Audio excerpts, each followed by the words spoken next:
আসসালামু আলাইকুম প্রিয় শিক্ষার্থীবৃন্দ, তোমরা যারা জাতীয় বিশ্ববিদ্যালয়ের অধীনে ইংরেজি বিভাগের দ্বিতীয় বর্ষের শিক্ষার্থী, তোমাদের সবাইকে আজকে রাইটার্স টু দ্য সির তৃতীয় লেকচারে স্বাগত জানাচ্ছি। আমরা যে ড্রামাটি পড়ছি, ড্রামার দ্বিতীয় ক্লাসে অবস্থান করছি। আমরা ড্রামাটির আজকে দ্বিতীয় অংশ দেখার চেষ্টা করব। আমরা কিন্তু প্রথমে দেখেছি যে বার্টলি, সে কিন্তু কথোপকথনের শেষে এসে দেখেছি সে কিন্তু তার ঘোড়া, লাল ঘোড়াটা এবং মাদি ঘোড়াটা এবং তার সাথে যে বাচ্চা ঘোড়াটা সেটা নিয়ে কিন্তু বের হয়ে গেছে এবং খুব তাড়াতাড়ি বের হয়ে গেছে। এর মাঝখানে মারিয়া কিন্তু চেয়েছিল যে সে যেন ডনেগাল সরি মানে সে কনেমোরার যে মেলা হবে গ্যালোয় ফেয়ার, সেখানে যেন সে না যায়। থামানোর জন্য সর্বোচ্চ চেষ্টা করেছে কিন্তু সে থামেনি। তার ঘোড়াটাকে নিয়ে এই যে হল্টার এবং মানে যে সবকিছু গুছিয়ে টুছিয়ে নেয়, সে কিন্তু বের হয়ে গেছে। বের হয়ে যাওয়ার আগে কিন্তু মারিয়া বলেছে যে এত নিষ্ঠুর এবং এত হার্ট হৃদয়ের একজন মানুষ, আমি বৃদ্ধ মানুষ, একটা কথা আমার শুনলো না। এই পর্যন্ত কিন্তু আমরা দেখেছি। এই অংশটা অ্যাকচুয়ালি হচ্ছে মারিয়া, আচ্ছা, তার সন্তানের পিছু পিছু যে বার্টলি যখন বের হয়ে গেল বাড়ি থেকে, তারপরে এই মারিয়া কিন্তু তার পিছু পিছু যায়। এই অংশটা আমরা এখানে দেখার চেষ্টা করব। তাহলে আমরা যদি একটু দেখি, ক্রাইং আউট, মারিয়া চিৎকার করে কেঁদে উঠল। কেন? তার হাজবেন্ড, তার 5 জন সন্তান পরপর সমুদ্রে কিন্তু মারা গেছে। সে কিন্তু মনে প্রাণে চাচ্ছিল বার্টলি যেন কোনোভাবেই সমুদ্রে না যায়, কারণ সমুদ্রে যাওয়া মানে মৃত্যু বা মৃত্যুর খুব কাছাকাছি থাকা। এজন্য চেয়েছিল তার একমাত্র জীবিত সন্তান যেন আর কখনো সমুদ্রে না যায়। সে সমুদ্রে পাড়ি দিয়ে সে কিন্তু সেই কনেমরায় যাওয়ার চেষ্টা করছে, গ্যালোয় ফেয়ারে, যেখানে গিয়ে সে তার ঘোড়াটা বিক্রি করবে, মাদি ঘোড়া এবং তার বাচ্চা ঘোড়াটি। এই যে সে বলেছিল যে হাজার হাজার ঘোড়ারই কি মূল্য, আমার 1000 ঘোড়ারই কি মূল্য, একজন সন্তান যখন আমার একমাত্র একটি সন্তান রয়েছে। আচ্ছা, এটা সে কিন্তু যখন বার্টলি বের হয়ে গেল তখন কান্না করে, চিৎকার করে কান্না করে, as she is in the ডোর, দরজার মাঝখানে সে দাঁড়িয়ে কিন্তু কান্না করে উঠলো, চিৎকার করে উঠলো, শি হ্যাজ গন নাও, সে এখন চলে গেল, সে এখন চলে গেল, দীর্ঘ নিঃশ্বাস পেয়ে গেল, গড স্পেয়ার আস, ঈশ্বর আমাদের রক্ষা করুন। And we will not see him again, আমরা আর তাকে দেখতে পারবো না। এই দেখো, সে কিন্তু এখন কনফার্ম হয়ে গেছে যে তার ছেলেও মারা যাবে। সবাই গিয়ে সমুদ্রে মারা গেছে, তার এই ছেলেও মারা যাবে। আমরা আর তাকে কোনোদিন দেখতে পারবো না, এই শেষ ছেলে আমার। And we will not see him again, আমরা তাকে আর দেখবো না। হি হ্যাজ গন নাও, সে এখন চলে গেল।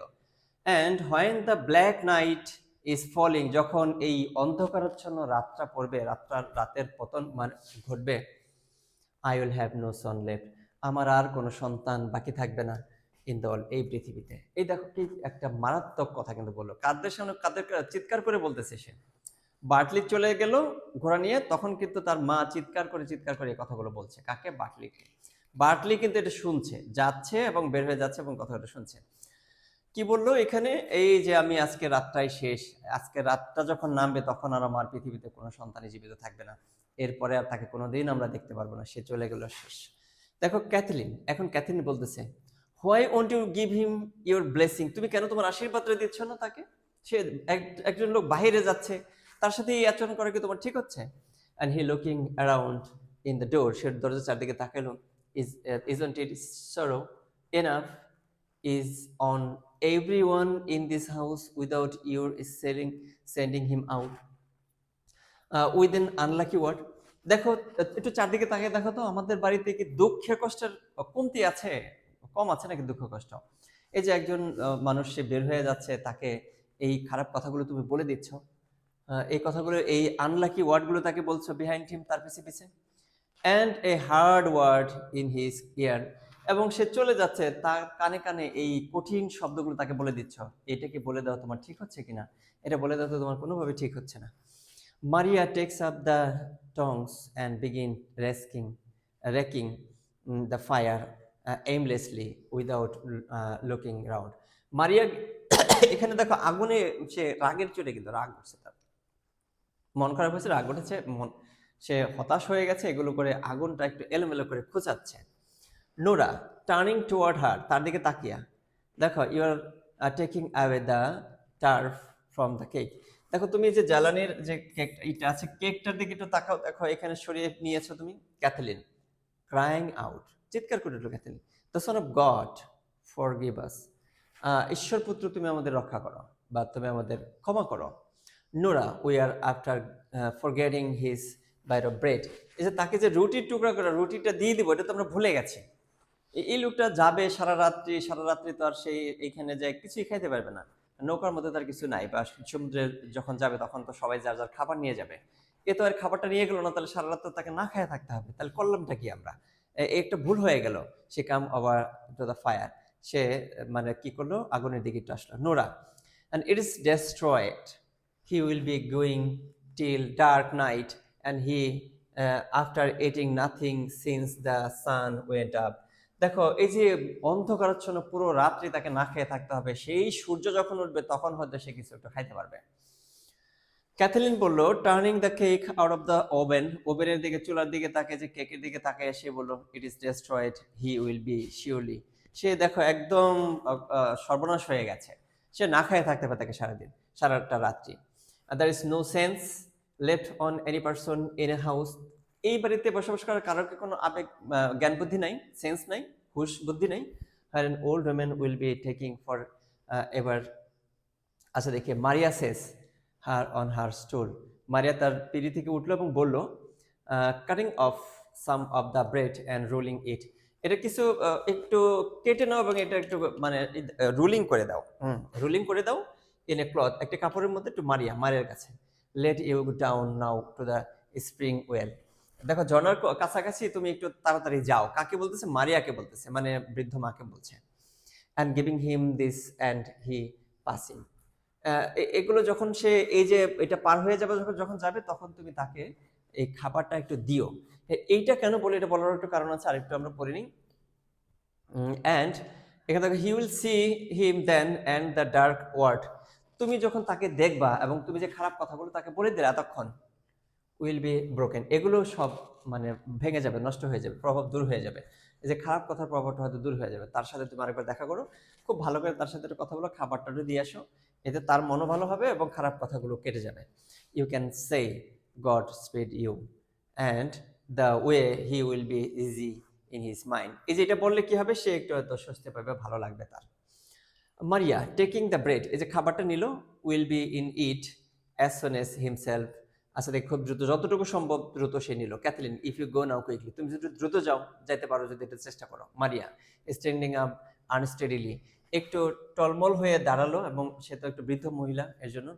It is hard said I am to walk, এত দ্রুত হাঁটা তো আমার জন্য একটু কষ্টই হয়ে যায়। এবং ক্যাথলিনে এবং নোরা তো নিয়ে যেতে পারতো, কেন নিয়ে গেল না? ক্যাথলিন এবং নোরা নিয়ে যে যাবে না, এখন যাইতে সময় তো বাটলির পিছনে কিছু খারাপ কথা বলে দিছে, খুবই মানে অশনিজনক কোনো কিছু কথা বলে দিছে। এই কথাগুলো যেন প্রভাব কেটে যায়, তার জন্য একটু ভালো লাগে, দ্যাটস ওয়াই কিন্তু মারিয়াকে পাঠানোর চেষ্টা করছে, তার মাকে পাঠানোর চেষ্টা করছে। Nora or maybe she will slip on the big stones. Nora, what sticks? Cathleen, the stick Michael brought from Connemara, এই স্টিকগুলো তো কনেমোরা থেকে মাইকেল কিনে আনছিল। Maria, taking a stick, Nora, give her. In the big world the old people do be leaving thing after them, এইটা একটু underline করতে হবে আমাদের। In the big world the old people do be leaving thing after them, মরে যাওয়ার পর জিনিসপত্র রেখে যায় যেরকম, সেরকম রেখেছে এটা, for their Son and children, but in this place, কিন্তু এই জায়গায়, এই যে দেখো পৃথিবীতে মৃতরা মৃতরা রেখে যায় তার সন্তানদের জন্য, জিনিসপত্রগুলো কার জন্য রেখে যায়? তার সন্তানদের জন্য। কিন্তু এইখানে কি ঘটেছে? তার সন্তানই রেখে গেছে তার মায়ের জন্য। দেখো উল্টা ঘটনা ঘটেছে এখানে, আশা করি বুঝতে পেরেছ। For their Son and children but in this place, কিন্তু এই জায়গায়, কিন্তু পুরো পৃথিবীতে কি হয়? বাবা মা তার সন্তানের জন্য রেখে যায়, বাট এই জায়গায় it is the young man do be leaving thing behind, এই যে দেখো ইয়ং মানুষরাই বৃদ্ধদের জন্য জীবিকা নির্বাহের জিনিসগুলো, লিভিং থিং, আচ্ছা লিভিং জিনিসগুলো রেখে যায়, লিভ মানে তো রেখে যাওয়া, জিনিসগুলো রেখে যায়, behind for them that do be old, বৃদ্ধদের জন্য। এই যে লাইনটা, এটা খুবই গুরুত্বপূর্ণ, আশা করি তোমরা এটা বুঝতে পেরেছ। কোটেশন হিসেবে উল্লেখ করতে হবে। 3টা কোটেশন কিন্তু আমি মেনশন করে দিলাম। She goes out slowly, Nora goes over to the ladder. আচ্ছা এখন ওই যে মারিয়া বের হয়ে গেল, কার পিছনে? বাটলির পিছে পিছে। আর এই দিক দিয়ে আবার দেখো নোরা গেল কোন দায়? ওই যে মইয়ের দিকে। কেন? ওই যে উপরে যে কাপড় চোপড়গুলো রেখেছিল সেগুলো খুঁজে আনতে। ছোট্ট একটি অংশ এটা আলোচনা করলাম। এটা এই অংশটা আশা করি তোমরা বুঝতে পেরেছো। খুবই অল্প অংশ। প্রথম অংশটা যদিও একটু বড় ছিল।